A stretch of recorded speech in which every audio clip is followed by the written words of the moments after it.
এই সম্মানকে সাঁওতালি ভাষা আন্দোলনের জয় হিসাবে দেখছেন পদ্মশ্রী প্রাপক লেখক রবিলাল টুডু।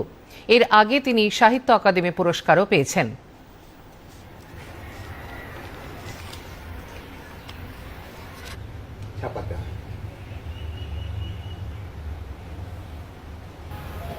রোমাঞ্চকর একটা নাটক, যার মধ্যে টোটাল ইয়েটা আছে, মেসেজটা আছে, সোশ্যাল মেসেজটা আছে। মেসেজ দিয়েছি আমাদের ভাষা আন্দোলন, যে ওই কয়েক বছর ধরে আমরা যে মানে অষ্টম তফসিলে এটাকে ইনক্লুড করা হোক সাঁওতালিটাকে, হ্যাঁ, এই যে একটা দীর্ঘ আন্দোলন, সে আন্দোলনটা আমি গল্প আকারে হ্যাঁ সেটা আনতে চেয়েছিলাম। ভাবতে পারিনি, তাতে যখন রাত দুপুরে ডিক্লারেশন হয়ে গেল তখনই বুঝতে পারলাম যে না, তাহলে